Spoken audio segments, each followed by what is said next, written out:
dude, look at the sky up here. That's a shot right there. Look at that. Oh, I want to take a screenshot of that. I got clouds in the way over here. Do you have better clouds mod on? I have your stream on my other screen, and I just looked over, and now, yeah, that looks absolutely gorgeous. Yeah, I wish they would add this cloud mod to Minecraft and get rid of just the box clouds. Like, add little box clouds, and it looks so much better. They could do something a little better than this. They did, like, kind of recently overhaul it a bit, though, so I think the chances of that happening are slim. Although they are going to do vibrant visuals. When is that coming out for Java? It seems like they were kind of like gung-ho, and then it kind of like faded off a bit. They're laying down the groundwork. Like, they did say it would come to Java later. Oh, okay. They're kind of laying down the groundwork. They're switching over to Vulkan. They're doing loads of shader stuff. Like, it's clear they're working on it. I just don't know how long. I don't know how far along they are with it, but it'll arrive eventually. Okay. Yeah, it seemed like they were pushing Vulkan and then like moved it more towards like experimental in the last update or something. Yeah, so they brought it in, and then right at the last snapshot for that update cycle, they said we're going to make it secondary and stick with OpenGL. So now it's still OpenGL, and that gives them more time just to do bug fixes. Oh, okay, So that's good. one of these drops, they'll switch it back, I imagine. Okay, that's good. That's good. Do you think when the devs are back from their vacation, do you think they're going to add a mob? I asked this to Tango and Cup. Do you think they're going to add a mob to the Dipple Forest? Because the last few things. Forest. I love it. What's it called? It's definitely called the Dipple Forest. I just like the way you say it, Scott. Oh, okay. So, they added the biome with, the spooky trees and then the spooky, like, craggly guy. I just feel like the Dipple Forest should have, like, a mob. Like, I feel like it should. Just like a forest spread. Like, they add stuff, right? And I feel like they do a good job of covering their bases. Like, each thing tends to add a little something from other areas of the game. So we got like a new tree type with 3 new leaves, for example. Cool, love it. But like it, and then an added little mushroom. But they don't have to do every single thing that other areas of the game has. Right? I need a beaver, Azuma. To build a dam. I think a beaver in Minecraft would be hilarious. Like a little box tail. Can you imagine his little box tail? Oh, he'd be so cute. He'd run around, have a good time. Dude, if you found them in rivers making dams, like a mob that like places blocks. Oh my god, can you imagine? It'd be a dream come true. There's no other mob like that in the End Dimension or somewhere else. I was saying this the other day. There was a beaver dam by us, a little river we drive by, and they went through there with a big tractor and knocked out the dam. And now I feel bad for the beavers. Did they just get to work again? No, they have not. They have not. The tractor probably scared them away. Oh dear. Do you think in beaver culture that it's like really frowned upon to step on another beaver's tail? Yeah, it's got to be. Because like, like if you're a cat, like it's a lot less mass to like step on, but like a beaver tail, it's like a much bigger thing. So it's more common. I was just thinking about that. Like they're all in the house and everybody's stepping on their tails. It must be really frowned upon. Can I tell you something awful and then remedy it with something lovely? Sure. Okay. Here's the awful thing. Do you know what a rat king is? I feel like I've heard that from Game of Thrones. It's not a fantasy thing. It's a real world phenomenon. Actually, I'm going to save you the hassle and say don't look it up. Okay. Because it'll like haunt your dreams for a few weeks. Oh, geez. Is like a rat king like actually like if there's like a troop of rats that live in like a building or whatever? Is there like a king of the rats, like a queen bee? Like I said, don't actually look this up because it's awful. But what happens is a group of rats can on occasion get all of their tails knotted up together. Oh no. And this like reduces their mobility and leaves to them fighting and starving. Oh and no, now I feel sad for them. Yeah, they find them occasionally. They find, like sometimes not fossils, but you know what I mean, like berries. But just like a tied up ball of rat. Yeah, it's really sad. It's like nature gone wrong, Oh, that is bad. So have you seen in New York sometimes they get out the Jack Russell Terriers and they go and the Pomeranians and they go out and like kill all the rats? I haven't. That sounds interesting. That's like pest control, isn't it? Yeah, they just get some dogs. The dogs get really excited. They're like, woo, and they just go chase rats, and it's like a little club. They're all together. They got shirts matching. It's wild. I don't remember where I saw that video, but I did see it. It might have been on Vice back in like the, I don't know, 2013, 14 era. Oh my god. I need to find that video because it was disturbing. You don't see them actually kill the rats though, right? I don't remember, but there may have been some rat biting. There may have been. This getting a little too dark, Scar. Let me tell you something lovely. Yeah, tell me the life. Let's get to the life, please. There's a cat on my street. It's a young cat. It's not a kitten, but it's a young cat. And it's the absolute friendliest cat I've ever interacted with. Right? Yeah. I go up to it, I've crouched down, it comes towards me, I start petting it, and immediately it will start playing. It will like play claw and play bite, but never hurts you. And then it lets you rub its belly. And just the other day, I walked up to it and it looked at me and just immediately rolled on its back, put its arms out, and I started giving it a belly rub, and it's just a sweetheart. Zuma, I feel like you need a pet. I'm pretty sure I'm gonna get a dog one day. Okay, like a big dog, little dog, just whatever you can find. Like what kind of dog do you want? I need a silent dog. I need a dog that doesn't bark. Good luck with that one. Hey, my sister's dog is a little sweetheart. He only barks like when someone comes to the door, and then he gives it up pretty quick. Yeah. And he makes a bit of noise when he realizes that people are like moving on, and he doesn't know if he's coming with you or not. Yeah. Other than that, he's just silent. If you're in the car with him for 4 hours, he doesn't make a peep. If you go visit him, he just like looks at you with loving eyes and doesn't bark or anything. He's like absolute little sweetheart. I feel like, I don't know. I also feel like you might do well with a nice, good parrot.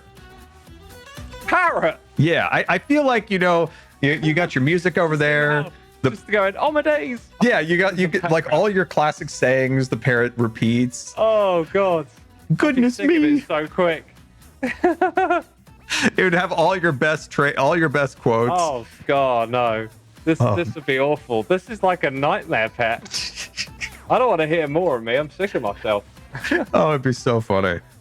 My grandma had a parrot, and she had it for a little while, and was like, I just can't deal with this. And the neighbor's like, please. And so they took it and had it for like 25 years or something. And my grandma would just go over and visit with it, but then like didn't want to deal with the parrot, but like lived across the street. She could go, take care of it, play with it, and then be like, I'm done with it. Going home. That's the easy way, isn't it? That is the easy way. That's like if someone owns a boat.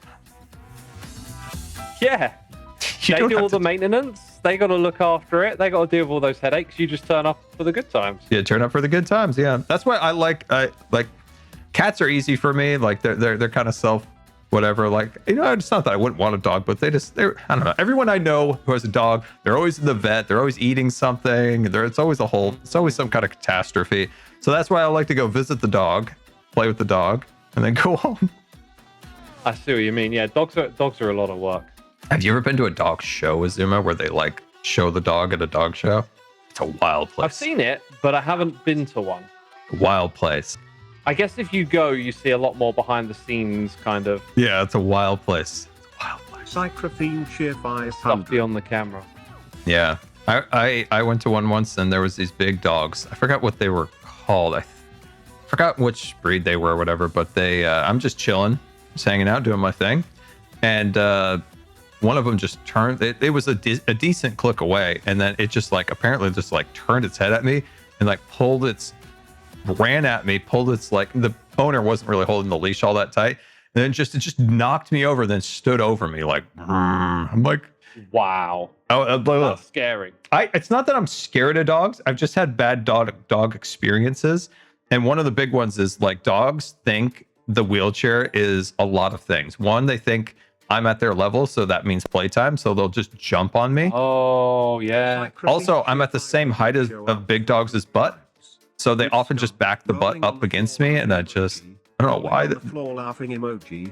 know what the feeling's like. Like I got bit by a dog before I went to New York, and for years since, whenever a similar type of dog is around me, I just immediately feel like a sense of like needing to protect myself.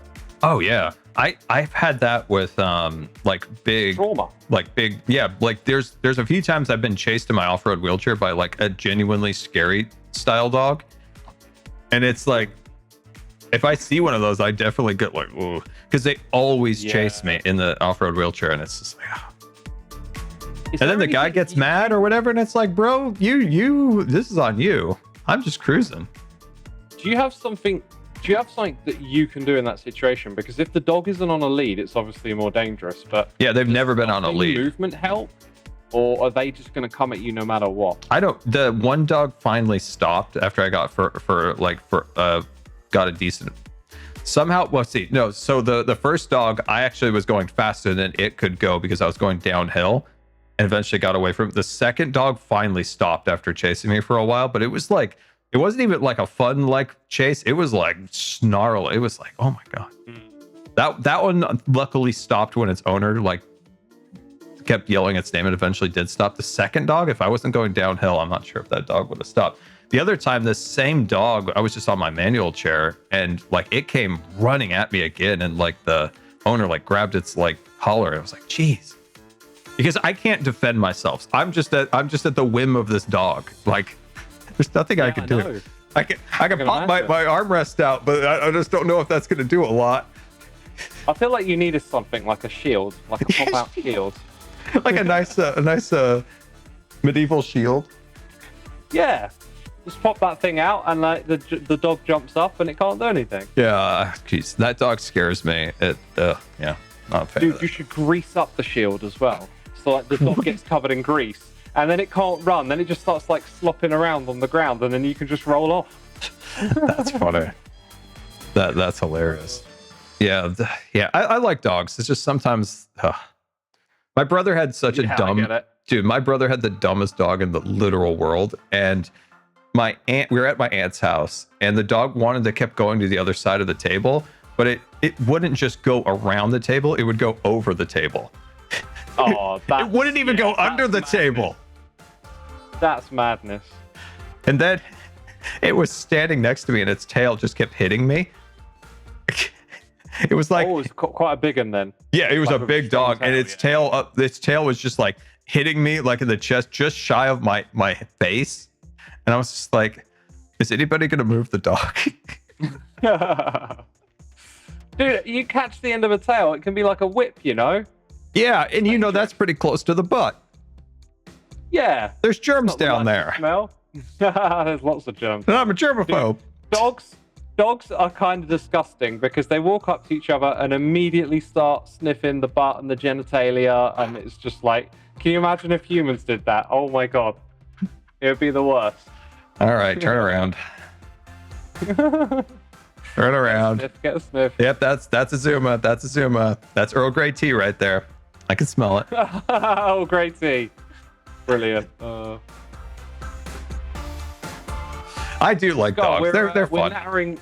We're nattering away here, and I originally came to help. Should we go get some string and? Hold on, Zuma. Wait. Hold on. If there was any dog, that you could have, I would want a husky dog. Have you seen how funny those guys are? I have. Like they're smart, and I think they can see through your soul, and they're way too energetic for me. Like they'd be too much for me, but like I loved seeing them from afar and being like. You can say they can see your soul. Yeah. Dogs definitely pick up on body language in a way that sort of feels a bit mysterious to us, but like they read your your body language. They pick up on clues, right? Oh yeah, especially. I mean, some dogs are just dumber than bricks, but the dogs that are smart and huskies are smart. They see in your soul. They look inside you.